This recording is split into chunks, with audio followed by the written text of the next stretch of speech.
তাই তো দেখছি। ওই তো গোপাল এসে গেছে।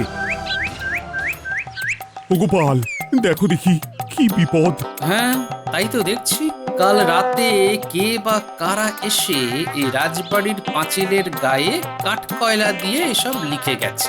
এখন আমাদের কাজ ভালো করে জল দিয়ে ধুয়ে পরিষ্কার করে দিতে হবে।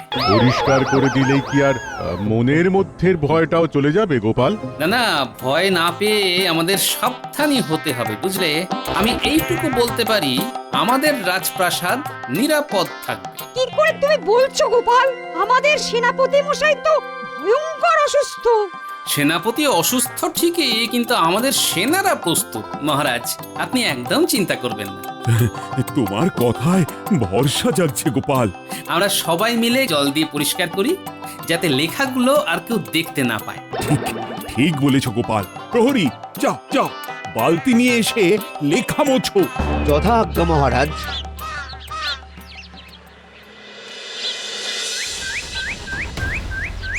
কালী পুজোর দিন রাতে আমার প্রাসাদে লুট করতে আসবে বুড়ো ডাকাত।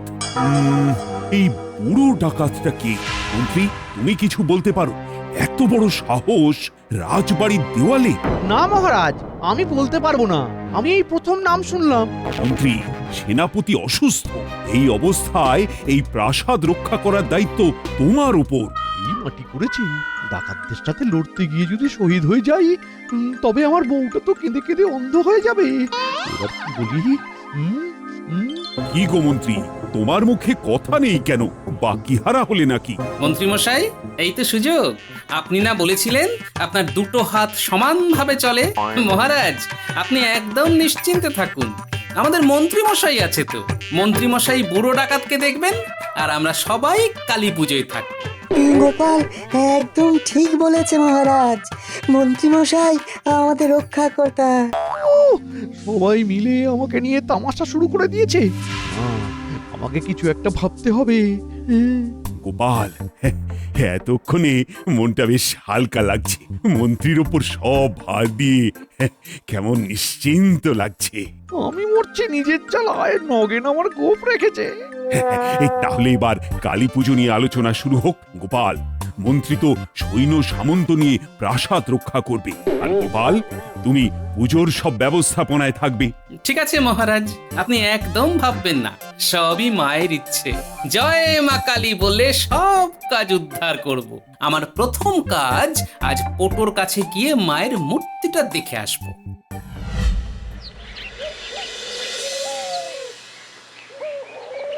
বাহ বাহ বাহ বাহ বাহ, প্রতিমার মুখখানা কি সুন্দর করে করেছো গো। প্রতিমা তো তৈরি। হ্যাঁ, প্রতিমা তো তৈরি, নিয়ে গেলেই হয়। আমাদের রাজবাড়ির নাট মন্দির রং হচ্ছে, বুঝলে? কাল শেষ হয়ে যাবে। তাহলে পরশু মায়ের মূর্তি নিয়ে যাব। হ্যাঁ, আপনাদের যেরকম ইচ্ছে। গোপাল দাদা, একটা কথা বলবো। সবাই বলা বলি করছে যে কালী পুজোর দিন রাতে রাজবাড়িতে নাকি ডাকাত পড়বে। তোমায় কে বললো? কানা ঘুষো শুনছি। ওদ রাজবাড়ির দেওয়ালে ডাকাতরা নাকি লিখে রেখে গেছে। আরে না না, ওসবে একদম কান দেবে না। সবচেয়ে বড় কথা, মা নিজে ওখানে আছেন। মায়ের পুজো বলে কথা, একদম ভয় পাবে না। তাছাড়া আমাদের মন্ত্রীমশাই সৈন্য নিয়ে রাজপ্রাসাদ পাহারা দিচ্ছেন। কম কথা, হ্যাঁ? তাহলে আমরা ভূত চতুর্দশীর দিন প্রতিমা নিয়ে যাব। তাহলে এখন আমরা আসি। বিজ্ঞানী, একটা কথা ভাবছি। কি কথা গোপাল? মন্ত্রী মশাইকে দেখে কিন্তু একদমই আত্মবিশ্বাসী মনে হচ্ছে না, বুঝলে? সেটা তো আমিও ভাবছি। এক্ষেত্রে কি করা উচিত বলে মনে হয়? বিজ্ঞানী, তোমার পেশাই যন্ত্রটা লাগবে, আর তার সাথে ওই লাল লাল। আহা আহা, কি ভেবেছো গোপাল? আমার আবিষ্কার সার্থক। এবার মনের মধ্যে একটা সাহস চলে এলো। ঠিক সময়ে তোমার ঘর থেকে পেশাই যন্ত্রটা নিয়ে আসবো। চলো এবার ঘরে যাই। চলো।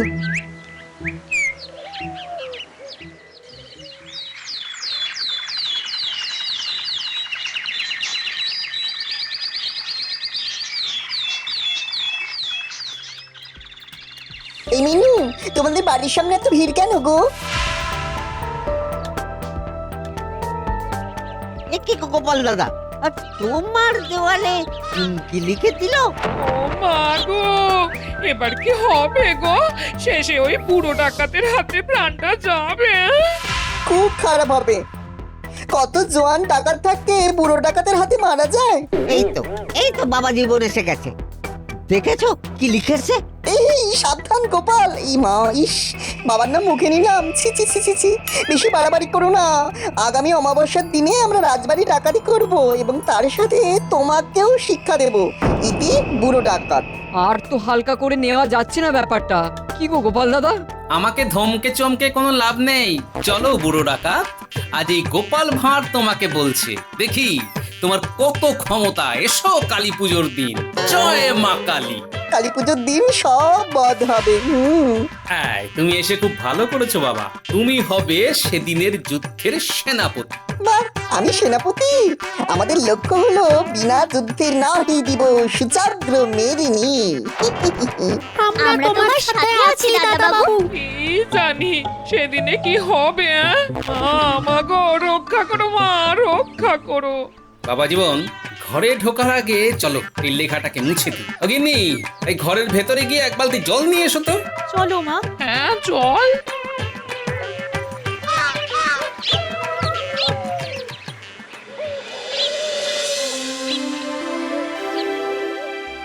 এই কি শুনছি গোপাল, তোমার বাড়ির দেওয়ালে বুড়ো ডাকাত হুমকি দিয়ে লিখেছে? কি হাতের লেখা মহারাজ! ওই লেখা অনুশীলন করার জন্য আমার বাড়ির দেওয়ালটা ওদের ভালো লেগেছে। তুমি কিন্তু খুব ঝুঁকি নিচ্ছ গোপাল। কে এক বুড়ো ডাকাত আমাকে ঝাঁকিয়ে চলে যাবে, আমাদের কালী পুজোর আনন্দ নষ্ট করবে, আর আমিও ভয় পেয়ে গুটিয়ে বসে থাকবো? সে ঘুরে বালি মন্ত্রী মশাই। পুজো হবে? মায়ের পুজো বন্ধ করবে একটা বুড়ো ডাকাত। ব্যাস, তাহলে আর ভয় নেই। কোথায় ডাকাত আসছে আগাম সতর্ক করে দিয়েছে, আর গোপাল এখানে ডাকাতকে নিয়ে মজা করছে। এই যে বুড়ো ডাকাত, সেটাই তো বুঝতে পারছি না। জানতে পারলে হতো। আচ্ছা ঠিক আছে, বুড়ো ডাকাতের আলোচনা সরিয়ে ফেলে আমরা আসন্ন কালী পুজো নিয়ে একটু কথা বলি। মহারাজ, বুড়ো ডাকাতকে ভুলে যান, মায়ের পুজোর কথা আমরা ভাবি। ঠিক বলেছ, সেদিন আমাদের কৃষ্ণনগর আলোয় আলোয় সেজে উঠবে। মা আসছে, সাজাবো মোরা প্রদীপ, জ্বালাবো ঘরে, আধার যত দূর হয়ে যাক, জীবন উঠুক ভরে। সাধু সাধু।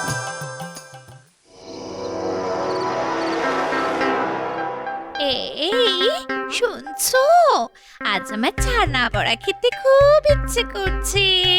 এক্ষুনি ভোলা ময়রা দোকান থেকে নিয়ে এসো। ছানা বড়া এই রাতে? হ্যাঁ, এই রাতে খাবারের শেষ পাতে। তুমি কে গো? 10টা নয়, 5টা নয়, একটা মাত্র বউ, তাকেও অপছন্দ করছো? আমি কিচ্ছু জানি না, আমার ছানা বড়া চাই চাই চাই। সারা জীবনে আমি তোমার কাছে কি চেয়েছি? কয়েকটা ছানা বড়াই তো চেয়েছি। কি জ্বালা! আচ্ছা যাচ্ছি।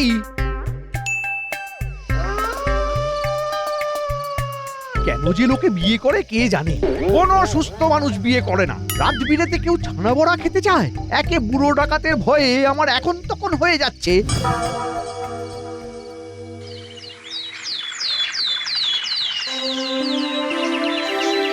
প্রথমে রাজবাড়ির দেওয়ালে লেখা, তারপর গোপালের বাড়ির দেওয়ালে, আর এখন মন্ত্রী নিখোঁজ।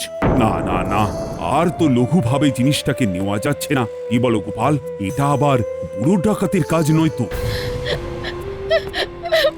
হায় হায়, এ কি হলো?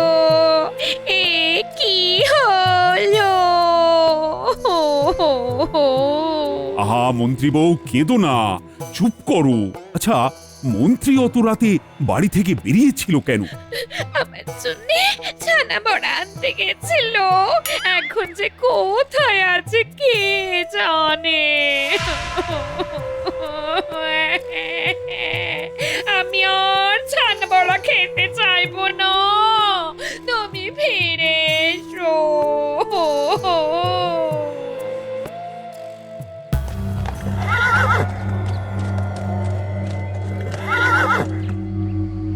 আমাকে এইভাবে নিয়ে আসার কি মানে?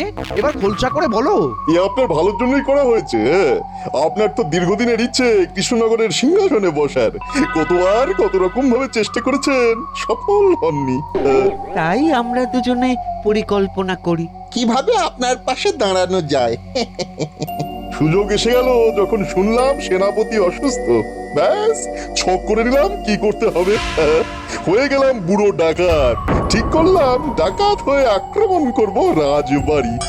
মহারাজ সহ সবাইকে বন্দি করে আপনাকে রাজসিংহাসনে বসিয়ে আমরা দুজন আপনার মন্ত্রী হয়ে যাব। আর ভগবান তুমি? আমি বাইরে থাকবো, আমি লুট করব, ধনী হব, আপনি আমাকে কিচ্ছু করবেন না, কারণ আমি আপনাকে রাজা বানিয়েছি। কি রাজি? রাজি। তা এখন আমাকে কি করতে হবে? আপনি রাজসভায় যাবেন, ডাকাতের বিরুদ্ধে ভাষণ দেবেন, তারপরে আমরা লুটতে আসব, আপনি সৈন্যদের ছেড়ে রেখে গায়ে হাওয়া লাগাবেন, আপনার কাজ শেষ। বাহ, খুব ভালো, খুব ভালো। তাহলে এবার আপনি যান, কেউ জিজ্ঞাসা করলে বলবেন আমার কিচ্ছু মনে নেই। ব্যাস ব্যাস ব্যাস ব্যাস, বাকিটা আর আমাকে বলতে হবে না। অভিনয়টা আমি ভালোই করি জানো, তবে বটা ঘটা আর তোমাকে আমার কৃতজ্ঞতা জানাবার কোনো ভাষা নেই গো। তাহলে আপনি এখন মুক্ত, এখান থেকে সোজা যাবেন রাজসভায়।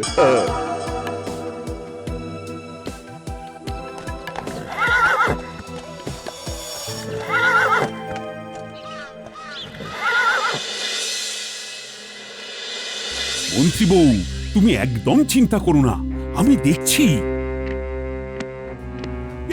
কি গো মন্ত্রী, তুমি ছিলে কোথায়? কোথায় ছিলাম, কোথায় ছিলাম ঠিক মনে পড়ছে না মহারাজ, আমার মনে পড়ছে না। আমি সব ভুলে গেছি মহারাজ। ওগো ওগো তুমি কেমন আছো? আর তোমাকে ছানা বড়া আনতে বলবো না, বলবো না। ছানা বড়া? হ্যাঁ হ্যাঁ, তুমি ছানা বড়া আনতে বললে, আমি বেরোলাম। তারপর তারপর তারপর তারপর কি হলো? হ্যাঁ, তারপর আর মনে নেই। আন্দাজে একটা ঢিল ছুঁড়ি। মন্ত্রী মশাই, আপনার সাথে বটা ঘটার দেখা হয়েছিল? বটা ঘটা? তারা কে? এটা আমি ভালোই পারি। বাবা, কেমন ঘোল খাইয়ে দিয়েছি। না গোপাল, বটা ঘটা বলে কাউকে তো আমার মনে পড়ছে না। ছানা বড়ার কথা মনে আছে, আমাদের মনে আছে, অথচ গোলমেলে আপনি বটা ঘটার কথা মনে করতে পারছেন না। আপনার মনে হচ্ছে আংশিক স্মৃতি চলে গেছে মন্ত্রী মশাই। গোপাল, মন্ত্রীকে এখন ছাড়ো, ও অসুস্থ। মন্ত্রী, তুমি যাও, রাজবৈদ্য, তুমি মন্ত্রীকে সুস্থ করে তোলো তো। চলো।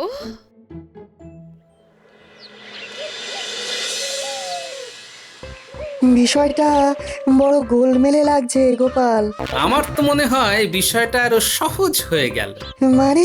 মন্ত্রী মশাই আর যাই করুন, উনি কিন্তু খুব কাঁচা অভিনেতা। উনি মহারাজকে ঘোল খাওয়াতে পারেন, কিন্তু এই গোপালকে ঘোল খাওয়াতে একটু অসুবিধে আছে। মহারাজ খুব মুষড়ে পড়েছেন।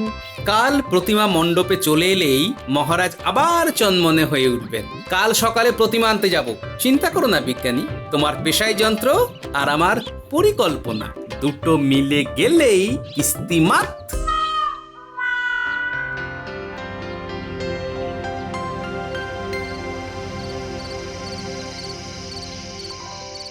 মোটি, কাল সকাল থেকে তোদের একটাই কাজ, ওই বটা ঘটার উপর নজর রাখা। ঠিক আছে গোপাল দাদু। কি হবে গো গোপাল দাদা, ভয় বুক দুরু করছে। কাল প্রতিমা মণ্ডপে বসছেন, মা এসে গেলে আর কি ভয় থাকে রে? এবার ডাকাতরা ভয় পাবে, তারপর আমার বানর সেনা আছে। আর একটা কথা, রতন জেলের থেকে বড় মাছ ধরার জালটা নিয়ে আসবে। হ্যাঁ ঠিক আছে। নইলে কিন্তু কেলেঙ্কারি হবে। চলি রে।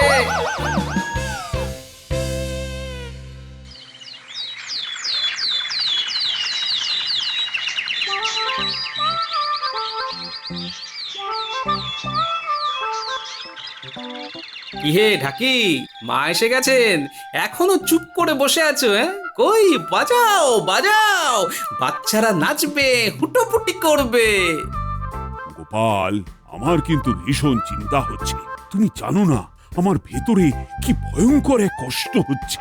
মহারাজ, কোনোদিনে এমন হয়েছে যে আমার জন্য এই কৃষ্ণনগর বিপদে পড়েছে? আপনি কিচ্ছু চিন্তা করবেন না মহারাজ, আপনি মায়ের পুজোতে মন দিন। মা আছেন, আর মায়ের সাথে মায়ের সন্তান গোপাল আছে। দেখি কার সাধ্য আমার মায়ের পুজো নষ্ট করে।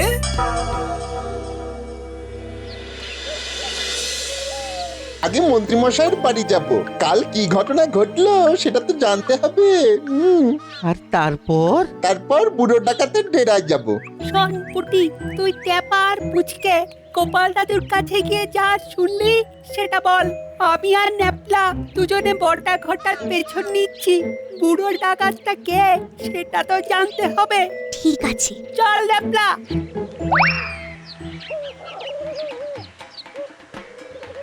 মহারাজ, আপনি দুশ্চিন্তা করবেন না, গোপাল খুব ভালো ভাবনা ভেবেছে। কি ভাবনা? রাশিকৃত চূর্ণ, এর চেয়ে বেশি আর বলবো না। আর এই রাশিকৃত চূর্ণের দায়িত্বে আছে আমার জামাই। ও গোপাল দাদু, এসেছিস?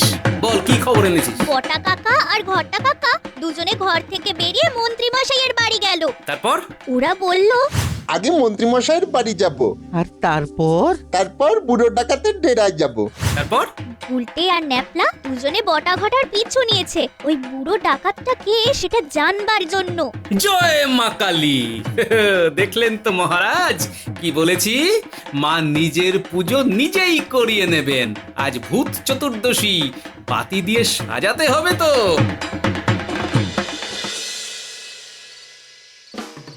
কি সুন্দর লাগছে মহারাজ। ঠিক বলেছ গোপাল, মা নিজের পুজো নিজেই করিয়ে নিচ্ছেন। আমরা তো সব উপলক্ষ মাত্র। কি খবর? আমরা তোদের জন্যই দাঁড়িয়ে আছি। বুড়ো ডাকাত আর কেউ নয় গো, ভগবান। কি বলছিস রে গুলটি? কি বলছি, ওরা ওই জঙ্গলের ভাঙা বাড়িটার ভেতরে লুকিয়ে আছে। ওদের সব কথা শুনে আমরা আসছি। ভগবান আমাদের মন্ত্রী মশাইকে এই রাজ্যের রাজা বানাবে, আর বটা ঘটা মন্ত্রী হবে। বটা ঘটা এখন কোথায়? ওরা এখন বাড়িতে। ওরা কাল রাতে রাজবাড়িতে আসবে। সারা সকাল ওরা ঘুমোবে। ওদের ঘুম আমি বার করছি। জয় মা কালী! কি বললাম? এবার আমাদের প্রথম এবং প্রধান কাজ বটা ঘটাকে বাড়ি থেকে তুলে কারাগারে বন্দি করা, তারপর মন্ত্রী মশাইকে। ঠিক বলেছ গোপাল, আমি প্রহরীকে আদেশ দিচ্ছি। প্রহরী, যাও বটা ঘটাকে টানতে টানতে কারাগারে নিয়ে এসো।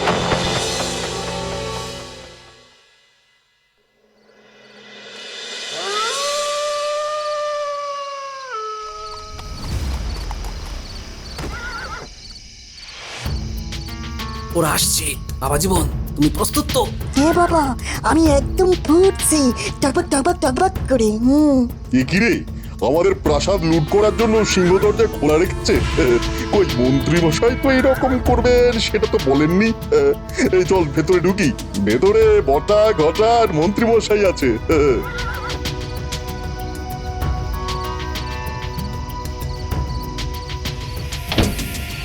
এ কি রে, দরজা বন্ধ হয়ে গেল।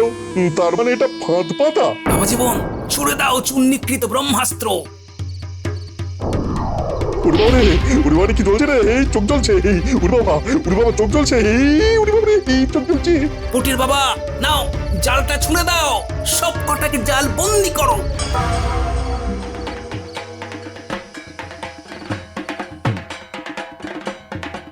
জয় মা কালী! বিপদ কাটিয়ে দাও মা। মহারাজ, এই আপনার বুড়ো ডাকাত। শোনো হে বুড়ো ভগবান, মায়ের পুজোর দিনে ছেলে খেলা একদম করতে নেই। মা সব ক্ষমা করেন, কিন্তু ভক্তের উপর আঘাত একদম ক্ষমা করেন না। এদের সবাইকে কারাগারে নিয়ে যাও, পরে এদের বিচার হবে। নাও নাও, কারাগারে গিয়ে মন্ত্রীকে রাজা বানিয়ে বটা ঘটাকে মন্ত্রী বানিয়ে রাজত্ব করো। মহারাজ, মহারাজ খুব ভুল হয়ে গেছে। মহারাজ খুব ভুল হয়ে গেছে। চুপ! কারাগারে গিয়ে সবাই মিলে কান্নাকাটি করো। কি চলো এবার আমরা পুজো দেখতে যাই।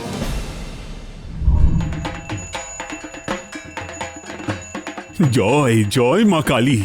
মাগো, তোমার খুব দয়া। তুমি এমনি ভাবেই আমার রাজ্য আর আমার প্রজাদের রক্ষা করো।